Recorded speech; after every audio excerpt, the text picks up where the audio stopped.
दोस्तों हम सभी से जानते हैं कि हम सभी का जो कॉलेज है वो शुरू हो चुका और यही अगर मैं बात करूं चौथे या फिर तीसरे हफ्ते अगस्त के आपके जो एग्जामिनेशन है यूनिट टेस्ट के वो भी क्या कंडक्ट करा दिए जाएंगे। अब यहाँ पे बात ये आती है कि अब मुझे क्या करना है, मुझे मेरे यूनिट टेस्ट में बहुत ही अच्छा क्या स्कोर करना है, तब करे कैसे। तो दोस्तों बात वही हो जाती है, अगर हमें किसी मंजिल को पाना है तो मंजिल पाने के लिए वहां तक पहुंचना कैसे है वो हमें पता होना चाहिए, उसका रास्ता क्या है वो हमें पता होना चाहिए, उसमें बीच में आने वाली कठिनाइयां क्या वो हमें पता होना चाहिए, तो हम मंजिल तक क्या आराम से क्या पहुंच सकते हैं। वही चीज आपके एग्जामिनेशन से भी है। एग्जामिनेशन में सबसे पहली चीज आपको 2 से 3 चीजें पहले पता होनी चाहिए। सबसे पहली चीज आपको पता होना चाहिए कि आपके यूनिट टेस्ट का सिलेबस क्या है। अब यूनिट टेस्ट के सिलेबस के साथ साथ आपको यह पता होना चाहिए कि अब आपके पास दिन कितने बचे, और तीसरी चीज आपके पास यह पता होना चाहिए एक्चुअल में हमारा जो पेपर पैटर्न कैसा, हमें किस तरह के क्वेश्चन क्या पूछे जा सकते हैं हमारे एग्जामिनेशन।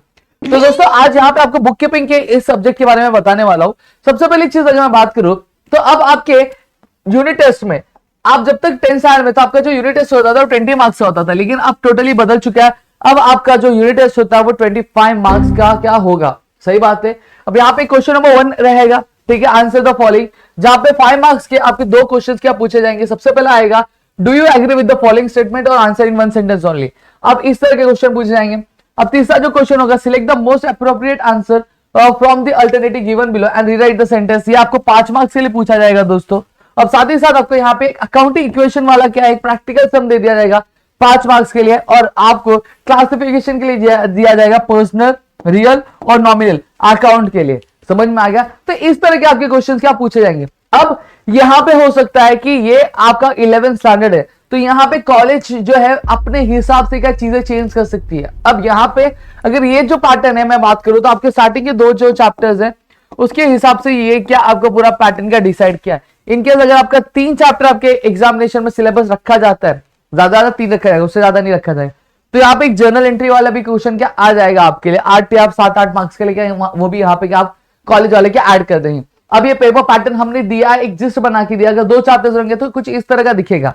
अब मेजरली अगर 2 चैप्टर्स है तो आपको एक्सरसाइज के जो क्वेश्चंस है वो आपको अच्छे से कर लेना, बैक साइड का जो ऑब्जेक्टिव क्वेश्चंस है, क्योंकि दो स्टार्टिंग के जो चैप्टर्स है बेसिकली अगर मैं बात करूं तो वो क्या फुल्ली आपके थियोरेटिकल बेसिस पे, समझ में आ गया, थियोरेटिकल बेसिस पे आपका पूरा क्या ये चैप्टर क्या लोकेटेड है, समझा। तो इतनी चीजें मेरे ख्याल से आपको समझ में आ गया। अगर आप चाहते हो कि अकाउंटिंग इक्वेशंस हो गए या फिर अगर classify the personal, real, nominal, इसको क्या इजी ट्रिक होगा जिससे हम क्या कर सके, आपको इसको इजीली क्या क्लासिफाई कर सकते हैं, तो प्लीज कमेंट सेक्शन में कमेंट करके हमें बताना। तो इसके ऊपर और इसके ऊपर 1 शॉट वीडियो हम आपके लिए क्या लेकर आ जाएंगे और आपकी यूनिट टेस्ट की क्या प्रिपरेशन हम क्या करवा देंगे दोस्तों। साथ ही साथ अगर जर्नल एंट्रीज का भी अगर आपको 1 शॉट वीडियो चाहिए रहेगा तो प्लीज कमेंट सेक्शन में कमेंट करना, हम उसके लिए भी आपके लिए क्या एक 1 शॉट वीडियो लेकर हम हाजिर हो जाएंगे।